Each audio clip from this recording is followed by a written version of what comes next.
Olá, o Gera Podcast hoje em novo ambiente, novo, mas provisório, né? Só para a gente mudar um pouquinho, para deixar vocês mais entusiasmados aí com o que a gente vai conversar. E hoje trazendo dois símbolos das artes plásticas de nossa terra. Flávio Tavares, que dispensa comentários, elogios, mas é bom sempre falar, né? Ele gosta. E Heloísa Maia, que está de passagem pela Paraíba, veio mais uma vez rever amigos, familiares, e aí a gente não podia perder nesse grande encontro, que não é com Elba Ramalho, Geraldo Azevedo, mas é com Heloísa e Flávio Tavares. Bom dia, boa noite, boa tarde com vocês. Prazer. E aí, reencontrar com você, primeiras mulheres, reencontrar amigos, artistas, como é que tá a vida? Tá mais magra, mais bonita? Obrigada, boa noite, Gera, super bom estar aqui mais uma vez, né? Gostoso demais ter aqui em João Pessoa, tenho voltado sempre, adoro encontrar com o meu grande amigo, meu grande mestre, Flávio também, sempre que venho a gente fica junto, né, na casa dele, de Alba. Tem muita influência do trabalho de um com o outro aqui? Como é que é isso? Não. Existe a isso? gente tem um diálogo entre o métier, né? Quando a Heloísa está trabalhando, ela às vezes me manda antes de terminar, e a gente tem um diálogo. Não, Heloísa, essa cor está muito bonita, essa pincelada, coisa assim íntima, né?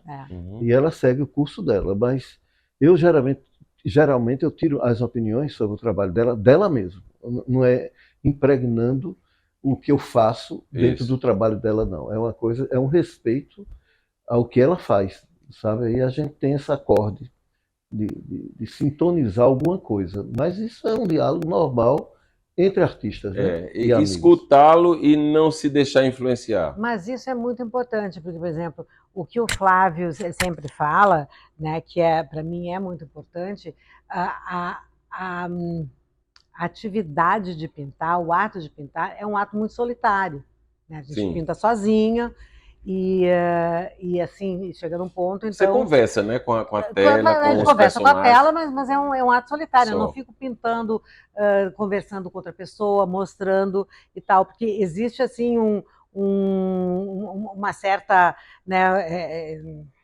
predominância, um diálogo muito forte com o trabalho ali. Então, com poucas pessoas, assim, a gente tem uma abertura para trocar ideias. E o Flávio assim, acompanha meu trabalho há tanto tempo, então, assim, com ele eu me sinto completamente à vontade de mandar coisas incompletas, dúvidas, coisas, e a gente realmente troca, é um diálogo super construtivo. Nunca ouvi do Flávio, tipo, faz assim, ou faz assado, ou não sei o quê, muito pelo contrário.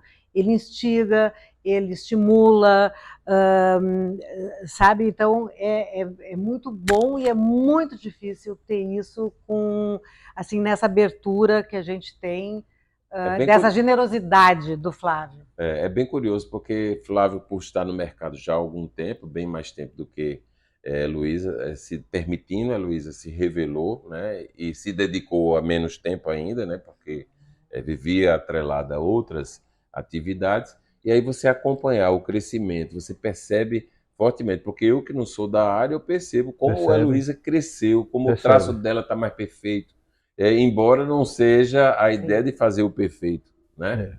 Como a gente enxerga a figura.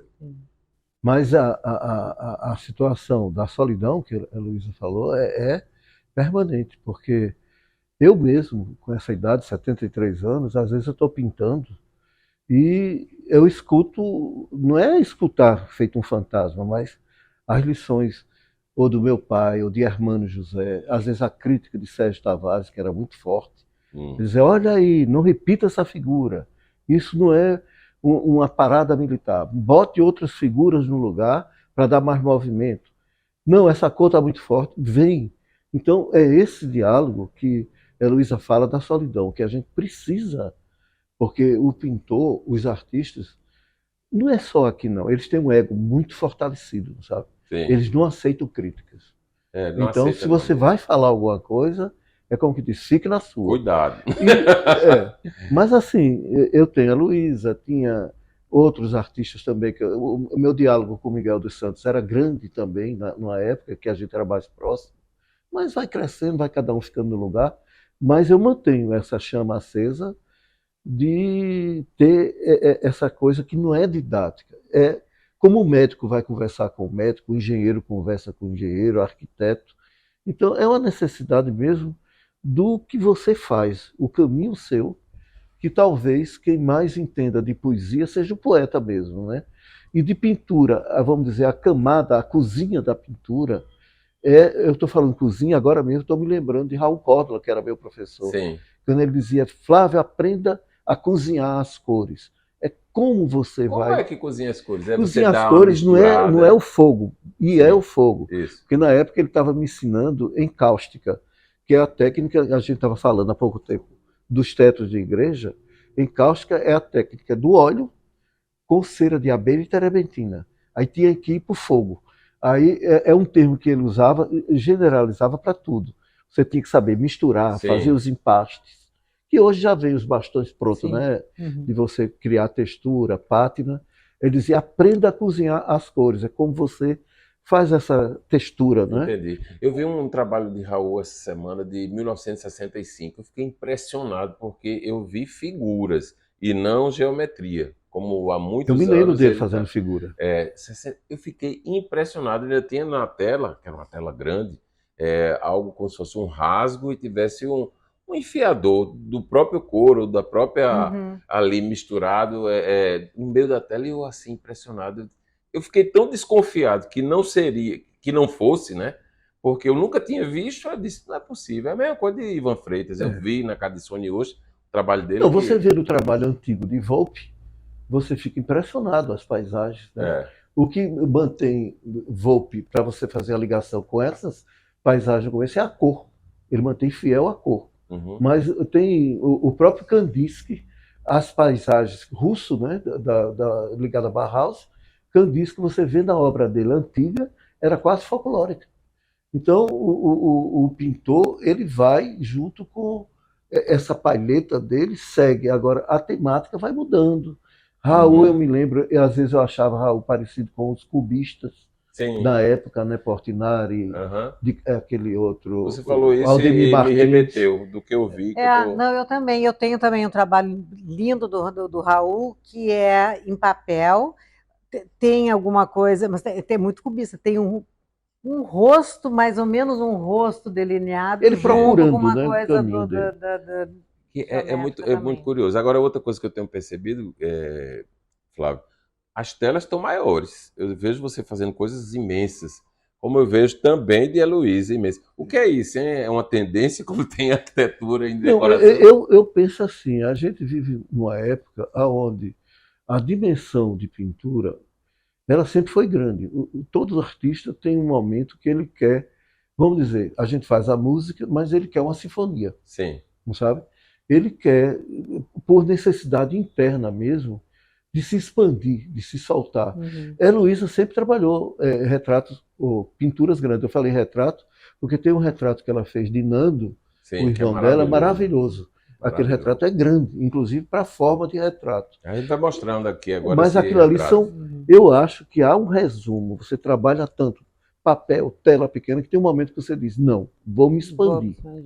Então, às vezes, independente de ter uma exposição marcada ou não, é uma vontade. A pandemia levou isso. Como eu Isso. não saía de casa, eu digo, não, eu vou fazer um memorial dentro da minha pintura ficcional. Aí botei família, tudo. Essas fantasias que você tem, né, de É trabalho. muito bom. E eu acho que a Luísa também, na pandemia, ela se expandiu dentro Também. do... Olha, a gente é de uma geração, eu digo a gente, mesmo sendo mais novo, que ela não gosta, mas eu digo, né? Bem pouquinho, viu? Não é muito não. Mas a gente é de um tempo que os quadros estavam nas paredes e não no chão, como a gente vê hoje. Como é que vocês enxergam essa tendência, esse uso? Bota ali como se fosse uma coisa bem usual, né? Ali aconteceu, deixou ali. Como é que vocês veem a Não obra no sei, chão? assim, eu acho que essa coisa de obra do chão é muito complicada, né? Assim, eu acho que, como o Flávio estava falando, de pintar grande, né? Hum, É uma coisa que vem realmente de uma necessidade que o artista tem, de trabalhar em grandes formatos. O meu trabalho é muito gestual, então eu preciso de É espaço o arco do para braço. mexer, é o arco do braço, né? Então eu tenho mais dificuldade, muitas vezes até em questão de material, quando a gente começa a trabalhar com quadros grandes, é o gestual, são os pincéis maiores e tudo. Quando passa para quadros menores, eu tenho uma dificuldade de contenção. Né? Sim. Então, a gente, né, trabalha de um jeito ou trabalha de outro. Agora, eu acho complicado, assim, quadro no chão, até mesmo por uma questão de cuidado, né? Eu acho que mesmo que o quadro seja enorme, que dê para, assim, que fique até mais baixo do que teoricamente o padrão correto seria, eu acho que ainda é melhor, né, colocar na parede, mesmo que esteja bem mais baixo do que Isso. deveria tudo, até por uma questão assim Eu acho de bonito às cuidado. vezes, mas eu acho que não é para estar no chão, é para estar Não, na parede. eu acho assim que o quadro no chão ou em cima do móvel, isso vem eu acho que a visão que os arquitetos tiveram na visitação deles a ateliê de artistas, sabe? Sim, Porque é muito comum no ateliê você isso. estar com telas encostadas, né? Uhum. Aí eu acho que eles querem criar uma estética mais Pode ser. intimista com Uhum. a casa e a obra ali, vamos dizer. É Mas é dar o que a uma Luísa. coisa assim de mais Mas, proximidade, né? mas não tão ortodoxa, né? Ah, Agora a Luísa tem razão, o cuidado, né, de limpar a casa, de fazer isso ou aquilo, é. pode ferir a obra, né? E Olha também. só, a gente vai ao intervalo, volta já já, vamos tomar um cafezinho e você não vai perder, viu? É Luísa Maia e Flávio Tavares aqui no Gera Podcast. Olha, a gente está de volta e antes mesmo de voltar ao papo com Flávio Tavares e Heloísa Maia, quero dar uma dica para você que está aí naquela de fazer um check-up, né, para ver se a saúde está em dia. E para ficar em dia mesmo, a gente tem que ter imagens. Imagens aqui em João Pessoa, na Paraíba, você consegue isso na Nova Diagnóstica, que fica localizado na Avenida Epitácio Pessoa, e é claro que você não vai perder essa, né? Boa qualidade, bons médicos, tecnologias de primeira, de ponta, e você vai ficar por dentro do que está acontecendo no corpo, né? Vamos lá, Nova Diagnóstica. E aí a gente volta aqui num papo, estava explicando a Flávia e a Heloísa, da iniciativa que nós vamos ter agora em outubro, da Luxo Decor Brasil, o evento de arquitetura e decoração, que o ano passado nós realizamos num prédio da N Holanda, no Miramar, e esse ano está migrando, está chegando à Avenida Cabo Branco, na antiga residência de Austragésilo e a Leonora Freitas, personagens bastante badalados da sociedade paraibana, ele como industrial, ela como uma mulher de sociedade e paisagista por natureza. É isso. Ótimo. Aí você estava contando alguma coisa de Marieta, sua filha que é arquiteta. Não, Marieta, você falou desse resgate, eu digo interessante porque Marieta, quando se formou em arquitetura, a tese dela foi sobre Bossói. Ela saiu garimpando todo. Quero falar com ela. Ela eu tenho até editada, né, a Isso. tese. E eu falei muito na época da tese que você resgatou o painel de Brenan, Francisco né? Brenan, Isso. na casa que era de Otacílio Campos. Isso. E ela saiu com muita dificuldade. As casas mudaram costumes, acabaram jardins, né? Isso. Como aquela casa linda que tinha ali, que morou Reginaldo Silva, junto do grupamento de engenharia, né? Que é aquela casa que parece um pássaro, né? Que aquela também de Bossói, é dele, né? De Bossói. Bossói. É que hoje é uma autoescola. Uma autoescola. Mas assim, esse resgate é o que fica, né, Gerardo? É a memória. Porque ela alerta para outras pessoas que Eu tenho tido cada vez mais preocupação com a memória, pode ser uma bobagem num aspecto, mas não é, porque a gente tem que pontuar. A cidade sempre investiu no bom, no melhor. Aí diz assim, não, cidade pobre, não sei o quê. Sim, tudo bem, mas tem os ricos e os ricos que investiram e a gente precisa fazer com que esses equipamentos permaneçam. Como é que a gente vai viver numa cidade que não tem equipamentos de relevo dentro da arquitetura para fazer com que a gente saia nas ruas e fotografe? Olha, isso aqui é uma obra, né, de Bossói e tal. Há muitos anos atrás, eu estive numa reunião na granja do governador, na época Tarcísio Buriti, que era um assunto sobre cultura, mais ou menos como esse, assim. Aí estava presente Hermano José, Paulo Melo, tinha várias pessoas que eu não me lembro o nome. E a irmã Reginaldo Silva estava, Antônio de Pada de Carvalho. Carvalho. Aí teve um momento que uma pessoa com boa vontade, ele dizendo, temos que preservar, governador, as coisas antigas, porque as coisas antigas é uma parte da memória. Um discurso bom. Isso. Aí Hermano pegou o mote e disse, não só as coisas antigas, como as coisas modernas também. Temos Sim. que preservar. Porque tem que preservar mesmo para poder chegar a ser antigo. É mais ou menos Exatamente. isso que você está fazendo, né? Porque a memória não é só o antigo, tem que ter o moderno também. Isso é porque isso é vamos dizer assim, um equívoco, né, no raciocínio das pessoas quando a gente fala em memória, imediatamente é antigo, mas não, a cultura atual, né, a arquitetura. Heloísa mora num centro que é Art Deco, né, que é Miami, né?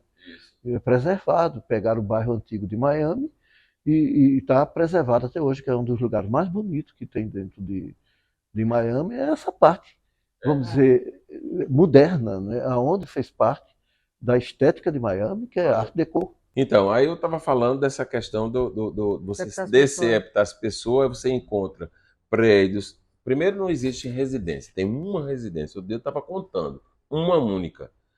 Uma pessoa morar na Avenida Paz Pessoa, uma delas, aliás, tem duas. Uma delas é de Helene, de Rinaldo, irmão de Reginaldo, que está lá. Ela continua morando na Avenida Paz Pessoa. As demais são prédios que são residenciais, alguns, mas a maioria é comercial. Mas existem peças da arquitetura que são lindas e que não estão sendo cuidadas. Cuidadas não é com nenhum radicalismo de achar que tem que ficar no mesmo. Não, é cuidar para poder a gente ter a leitura da arquitetura de uma época. Né?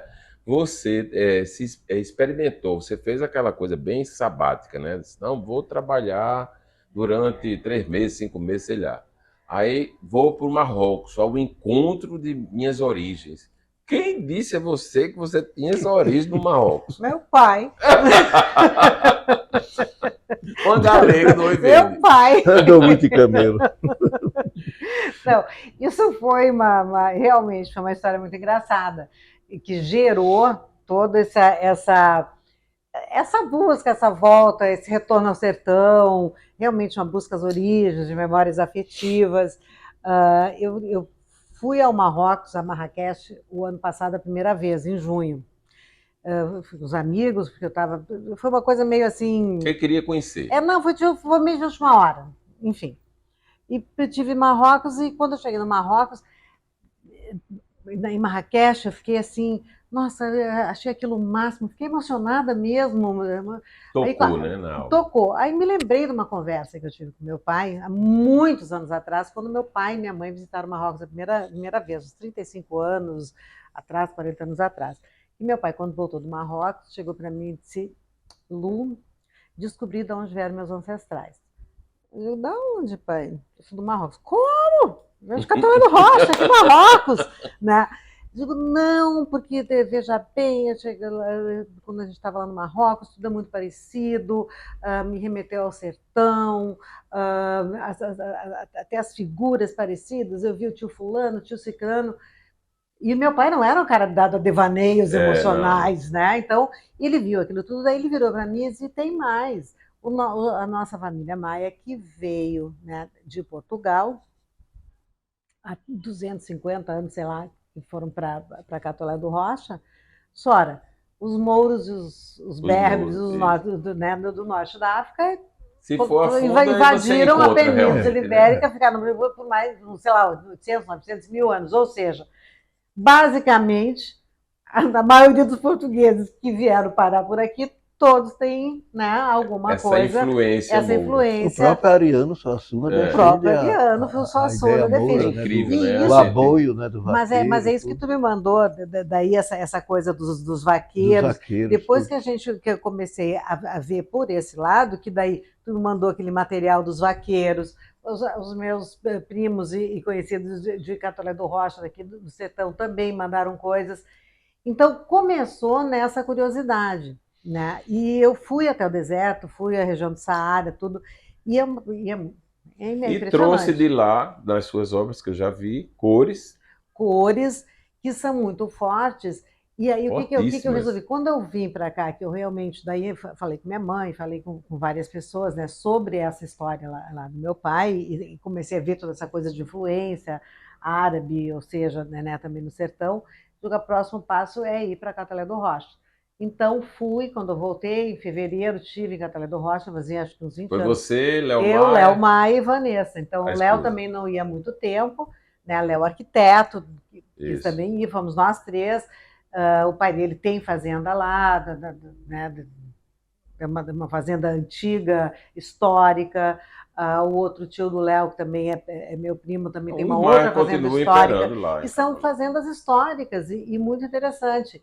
E nós visitamos várias coisas e fiquei mais encantada ainda e fazendo uma certa correlação com cores, com tudo. E com tudo que seu pai plantou na sua cabeça, porque faz muito Exatamente. sentido. Aí vontade de voltar para o Marrocos e querendo ir para Aí Catolé. daí fui para o Marrocos, Fazer a ponte, viu, voltei Flávio? para o Marrocos. Dito, Aí realmente voltei para o Marrocos, fiquei um mês lá pintando, aluguei um apartamento e fiquei pintando. E o que a gente estava falando agora aqui dessa coisa de recuperação de casas também, que é muito interessante, quando eu voltei da segunda vez que eu aluguei o apartamento, eu fiquei em frente ao Jardim Majorelle, que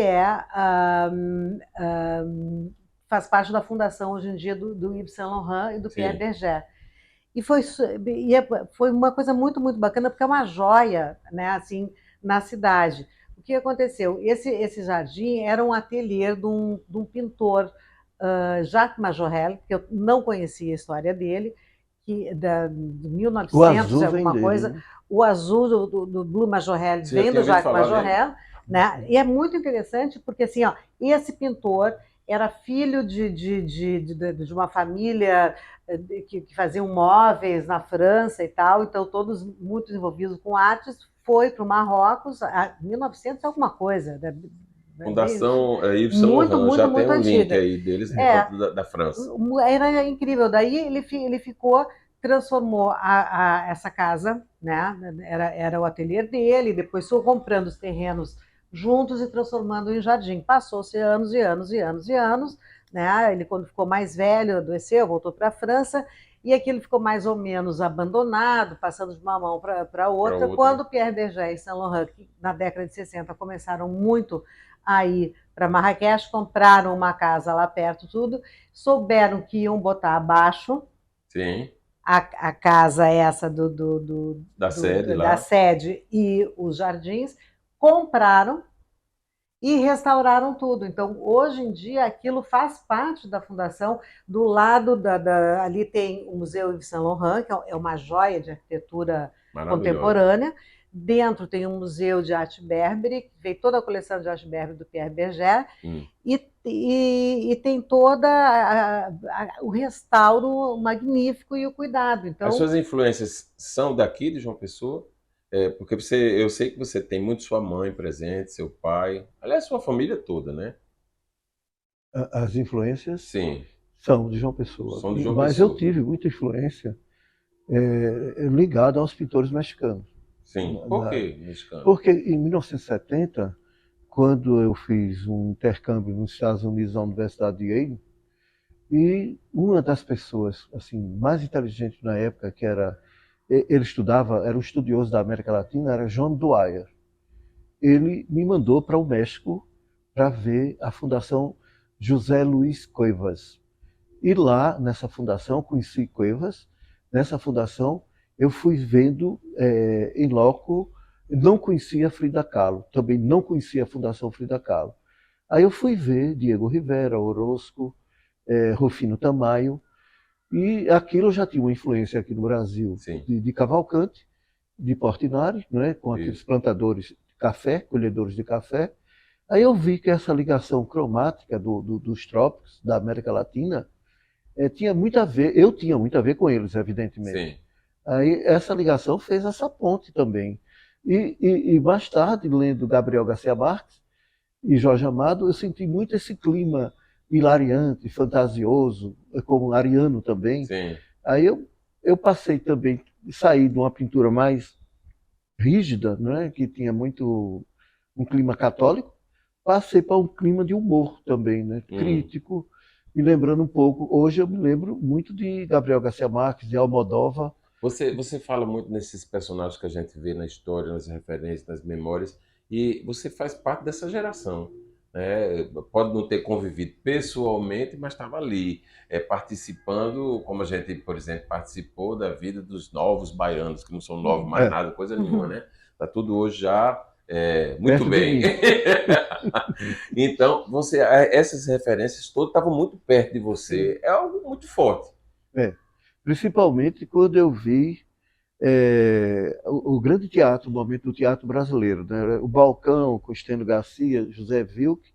E hoje eu sinto saudade de não ter visto, que influenciou muito o tropicalismo, foi José Celso Martinez, faleceu tragicamente agora, Isso. que ele deu ênfase à grande revolução no teatro, né? É. O criador do tropicalismo. Ô, Isso Flávio, influencia muito também vários e artistas. a gente sente, eu tenho esse sentimento demais, por isso que eu estou numa fase agora que eu penso, eu quero, eu faço. Não deixo para depois, porque deixar para depois significa que você não vai fazer, na prática, né?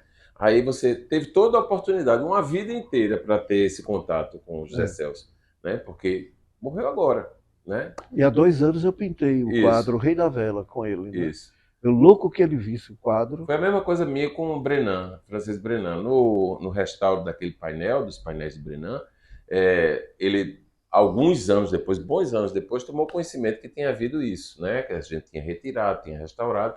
E aí mandaram umas fotos para ele, ele mandou um e-mail para mim, me colocando nas alturas, disse que se existisse 10 Gerardos, o mundo estava salvo. Aí eu lendo aquilo e achando, aí disse, vou me encontrar com Brenan, eu vou lá em Brenan, eu vou lá em Brenan. Não fui, ele morreu. E eu não tive a Essas coisas oportunidade e fiquei só Sim. com o a gente e-mail. Não é fica demais um com a negócio desse? saudade do ter. É, Eu em Maceió agora, que é a Alba de Maceió, a gente passou já um certo tempo atrás por uma casa demolida e só o terreno, né? As plantas, ainda alguma coisa. Eu olho no muro, aí eu pensei que era Brenan. não fala agora não, a gente vai a um novo intervalo e volta já já para ele contar essa história da casa lá em Maceió. Olhando pelo muro, viu?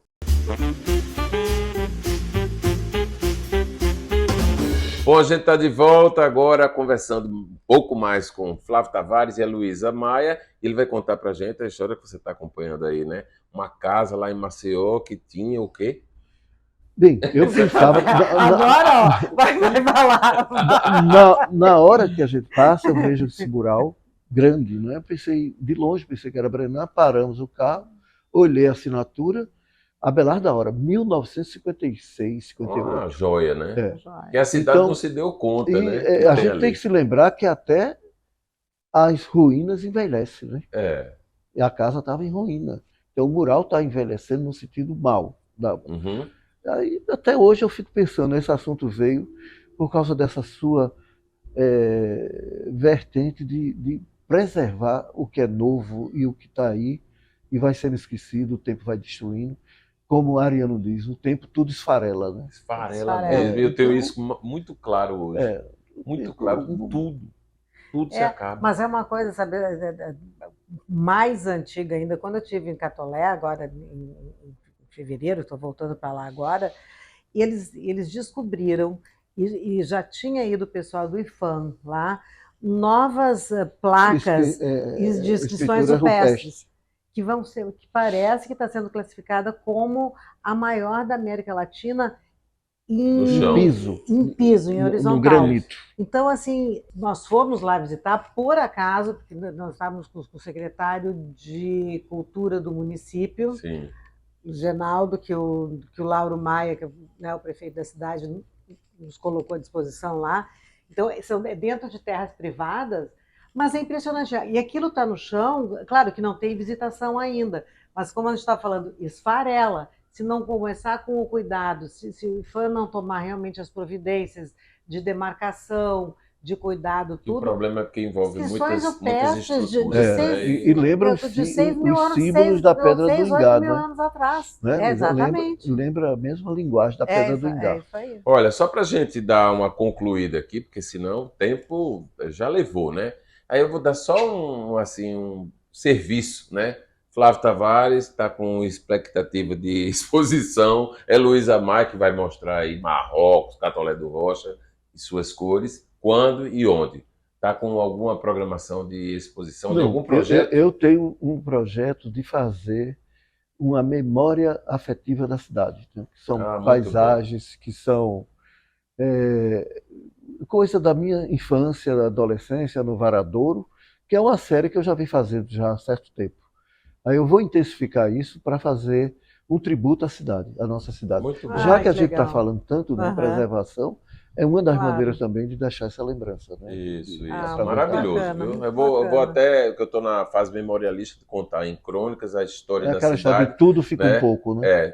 Tem que ficar, né? A gente não pode deixar passar isso aí, não. Pelo Não, menos a vai nossa ser contribuição vai muito- ser dada. Vai ser dada. E você? E eu estou com um projeto de exposição para novembro no Centro Cultural São Francisco, justamente desse trabalho que eu tenho feito nesse último ano e meio, que Essa é uma experiência, mistura né? de experiências de Marrocos e Sertão da Paraíba. Muito bem, muito bem. Uma grande exposição. Muito bom, muito obrigado. Obrigada, Muito bom foi ter ótimo, vocês papo aqui. ótimo, né? Papo ótimo, que Papo não ótimo. dá vontade de Vai acabar. ficar com um gostinho de quero mais, né? Você vai querer mais e a gente vai fazer. Não sei quando, mas Muito vamos fazer simpático. outros aí.